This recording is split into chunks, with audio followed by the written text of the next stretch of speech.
En lo más profundo de Wisconsin, en un pequeño y tranquilo pueblo llamado Plainfield, vivía un hombre solitario, un granjero tímido, callado, casi invisible para sus vecinos. Su nombre, Ed Gein. Nadie imaginaba que detrás de esa apariencia inofensiva se escondía uno de los secretos más oscuros de la historia criminal. Edward Theodore Gein vino al mundo el 27 de agosto de 1906 en La Cruz, Wisconsin. Desde su nacimiento parecía condenado a una vida de aislamiento y dolor. Su padre, George Gein, era un hombre alcohólico, incapaz de sostener un trabajo estable. Pasaba de empleo en empleo, incapaz de mantener a su familia, y cuando bebía demasiado, que era casi siempre, descargaba su frustración con golpes e insultos. Era un fantasma errante dentro del hogar, presente en cuerpo, pero ausente en todo lo demás. Pero la verdadera sombra en la vida de Ed no fue su padre, sino su madre. Augusta Wilhelmine Gein era una mujer profundamente religiosa, con una fe retorcida que rozaba el fanatismo. Predicaba que el mundo estaba podrido, que las mujeres, excepto ella misma, claro está, eran inmorales, pecadoras, sirvientas del demonio. Augusta veía la sexualidad como algo impuro y educó a Ed y a su hermano Henry bajo la idea de que el contacto humano era pecado, que cualquier placer era malvado. Cada tarde obligaba a sus hijos a escuchar lecturas del Antiguo Testamento, les hablaba de muerte, de castigo, de la ira de Dios, y no había juegos, no había amigos, no había risas, solo rezos, miedo y silencio.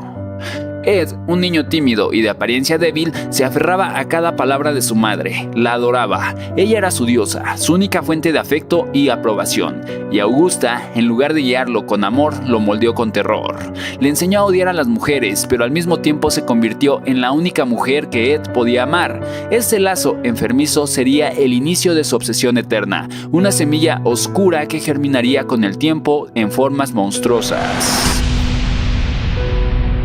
En la escuela, Ed era diferente, se reía en momentos extraños, hablaba poco y sus compañeros lo rechazaban. Mientras los demás niños jugaban, él prefería mirar fijamente a los cadáveres de animales muertos, fascinándose con sus entrañas. A los ojos de los demás, solo era un niño raro, pero dentro de su mente ya estaba formando un vacío, un agujero emocional que jamás se llenaría. La infancia de Ed Gein no fue simplemente dura, fue un laboratorio de traumas, abusos y manipulaciones psicológicas. Su madre lo aisló del mundo y al parecer lo condenó a convertirse en el monstruo que décadas después aterrorizó a todos. Mientras otros adolescentes descubrían la amistad, el amor y la libertad, Ed Gein crecía bajo la cadena invisible que su madre había puesto sobre él. Augusta no solo controlaba lo que comía, lo que hacía o lo que pensaba, también controlaba con quién podía hablar, y la respuesta siempre era la misma: con nadie.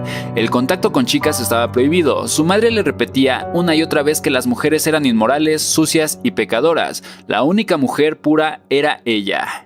Ed, por lo tanto, jamás conoció la inocencia de un primer beso, jamás aprendió a socializar y jamás desarrolló la capacidad de relacionarse con normalidad.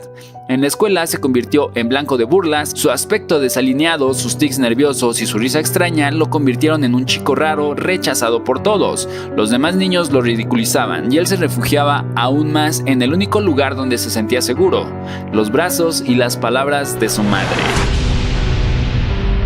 Esa dependencia enfermiza lo transformó en un joven dócil, obediente, incapaz de cuestionar nada. Augusta no solo era su madre, era su dueña. Mientras tanto, su hermano Henry sí mostraba señales de rebeldía. Aunque también vivía bajo el yugo de Augusta, intentaba apartarse de sus enseñanzas buscando independencia. Incluso llegó a criticar la devoción ciega que Ed le tenía a su madre. Para Henry, Augusta era una mujer dura y fanática. Para Ed seguía siendo sagrada.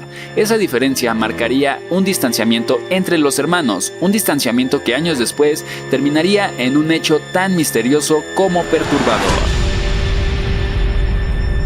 En su juventud, Ed trabajaba en granjas cercanas, realizaba pequeños oficios y ganaba algo de dinero.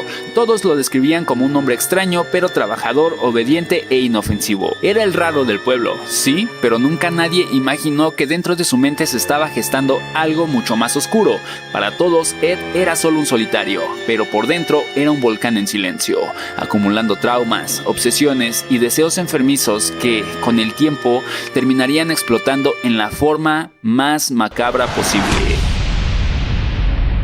En 1944, mucho antes de que el mundo conociera el verdadero rostro de Ed Gein, ocurrió un episodio inquietante que hasta hoy sigue siendo un misterio. Su hermano mayor, Henry, comenzó a rebelarse contra la influencia enfermiza de su madre. La veía como una mujer dura, fanática, manipuladora y no dudaba en decírselo a Ed. Henry trataba de abrirle los ojos, de hacerle ver que la devoción ciega a Augusta era peligrosa. Pero Ed, el hijo obediente, el devoto absoluto, no soportaba escuchar críticas hacia la mujer que él consideraba casi una santa. Esa diferencia creó una grieta más grande entre los dos hermanos. El 16 de mayo de 1944, Ed y Henry trabajaban juntos en la granja quemando un pastizal para limpiarlo. Las llamas comenzaron a crecer, el humo lo cubrió todo y los vecinos vieron a ambos hermanos luchando contra el fuego. Más tarde, cuando todo parecía bajo control, Ed fue reportado como perdido, pero poco después apareció ileso. Lo extraño fue que Henry ya no estaba. La policía organizó una búsqueda y fue el propio Ed quien los llevó directamente al cuerpo de su hermano. Henry estaba tendido en el suelo muerto, pero lo que más llamó la atención fue que el cadáver no estaba calcinado ni rodeado de fuego. Estaba en un área limpia, lejos de las llamas, y aún más perturbador, presentaba moretones en la cabeza. La versión oficial dijo que había muerto por asfixia, víctima del humo. El caso nunca se investigó a fondo. Nadie quería creer que aquel joven extraño, pero aparentemente inofensivo, pudiera estar involucrado en la muerte de su propio hermano.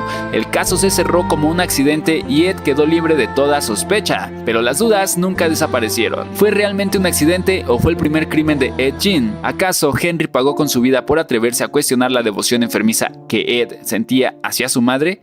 Nadie lo sabe con certeza. Lo único claro es que tras la muerte de Henry, Ed quedó completamente solo bajo el control total de Augusta. Un hijo sin hermanos, sin amigos y atado a la única figura que moldeaba cada rincón de su mente. Ese fue el inicio de la verdadera soledad de Ed Gein, un vacío que pronto se llenaría de obsesiones oscuras, cadáveres desenterrados y horrores inimaginables.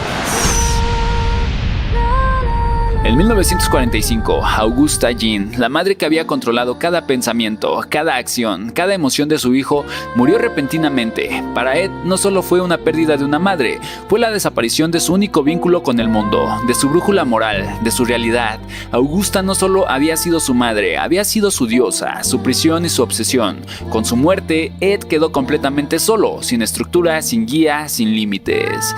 Después del funeral, Ed comenzó a vivir de manera extraña. Selló la habitación de su madre como si conservarla intacta le permitiera mantenerla viva de alguna manera. Cada mueble cubierto, cada objeto colocado en su lugar exacto, todo en un ritual silencioso de preservación. Pero mientras parecía resignado, algo dentro de él comenzó a despertar. El vacío que Augusta dejó se convirtió en un hueco oscuro que Ed intentó llenar de manera macabra. La soledad total lo llevó a explotar su interés enfermizo por la muerte. Comenzó a leer obsesivamente sobre cadáveres, anatomía, rituales oscuros y crimen. Visitaba cementerios, desenterraba cuerpos recientes, cuerpos de mujeres que de alguna manera le recordaban a su madre. Dentro de su granja aislada, esos cuerpos se convirtieron en compañía, en objetos de estudio y en piezas de un mundo que solo él comprendía. Ed Gein ya no era solo un hombre solitario y extraño, se estaba transformando en algo mucho más oscuro, un creador de horrores, un hombre cuya soledad lo empujaba a cruzar límites que nadie se atrevía a imaginar. La muerte de su madre fue el catalizador, su obsesión enfermiza con ella y su aislamiento absoluto lo empujaron a explotar lo macabro, lo prohibido, lo monstruoso. Después de la muerte de su madre, Ed Gein quedó completamente solo en su granja en Plainfield, pero la soledad no fue suficiente. Dentro de su mente perturbada, la obsesión con la figura materna comenzó a transformarse en una necesidad macabra, llenar el vacío de compañía humana a cualquier precio. Los primeros crímenes de Ed no comenzaron con asesinatos. Primero fueron los cementerios. De noche, bajo la luz de la luna, se acercaba sigilosamente a tumbas recientes, desenterrando los cuerpos de mujeres que le recordaban a su madre. No las mataba, pero las usaba para experimentar, estudiar y construir sus horribles artefactos: máscaras de piel, cestas con restos de humanos, lámparas y muebles hechos con huesos y partes del cuerpo. Estos actos ya eran criminales, pero aún no despertaban la alarma del pueblo. Los vecinos veían a Ed como un hombre raro, solitario, pero inofensivo. Nadie sospechaba que en su granja se acumulaban los horrores más inimaginables. Con el tiempo, su necesidad de conexión con figuras femeninas se intensificó. Ya no bastaban los cadáveres de los cementerios. Ed comenzó a planear asesinatos. Su primera víctima confirmada fue Bernice Worden, dueña de una ferretería local, quien desapareció un 17 de noviembre de 1957. Cuando la policía llegó a la granja de Ed, encontraron a Bernice colgada en el cobertizo brutalmente asesinada. Dentro de la casa, un escenario de pesadilla, máscaras de piel humana en las paredes, cráneos convertidos en tazas, cinturones hechos con pezones, sillas y lámparas construidas con huesos. El granjero tímido y extraño se había convertido en un verdadero monstruo. Lo más perturbador fue descubrir el traje de mujer, confeccionado con piel humana, que Ed planeaba usar para transformarse en su madre fallecida. Su obsesión ya había alcanzado un nivel que ningún psicólogo podría comprender fácilmente. La transición de Ed Gein, de profanador de tumbas a asesino, estaba completa. Un hombre que parecía inofensivo había cruzado la línea entre lo extraño y lo criminal, y había dejado su huella en la historia del crimen como el monstruo real que inspiró películas como Psicosis, La Masacre de Texas y El Silencio de los Inocentes. Estas historias de ficción, aunque aterradoras, apenas rozan la realidad de lo que Ed Gein hizo en su granja en Plainfield. Ahora Netflix ha decidido sumergirnos directamente en la verdad con su nuevo documental Monstruo, la historia de Ed Gein. Así comenzó el capítulo más oscuro de Ed Gein, donde la soledad, la obsesión y la locura se mezclaron para crear horrores que ni la ficción podría igualar. Un hombre que convirtió su granja en un museo de muerte y que nos recuerda que a veces los monstruos más aterradores no viven en películas, sino justo al lado nuestro. Todo terminó un 17 de noviembre de 1957, cuando Bernice Worden, la dueña de la ferretería local, desapareció misteriosamente. La investigación de la policía condujo finalmente a la granja de Ed Gein, un lugar que nadie podía imaginar, un santuario de horrores construido con restos humanos y obsesiones macabras. Ed Gein fue arrestado sin resistencia. Su juicio comenzó, pero pronto se descubrió que el hombre no estaba cuerdo. Declarado mentalmente incompetente para enfrentar un juicio, fue enviado a un hospital psiquiátrico.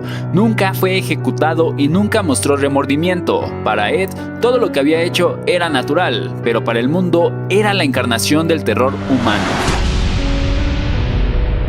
Ed Gein murió en 1984 en el Hospital Psiquiátrico de Mendota a los 77 años. Su historia permanece como un recordatorio sombrío de que los horrores más profundos a veces no vienen de la ficción, sino de la soledad y la mente humana que se rompe. Un hombre callado, solitario, que se convirtió en el verdadero monstruo de Plainfield, y aunque su cuerpo desapareció, su leyenda continúa aterrorizándonos hasta hoy.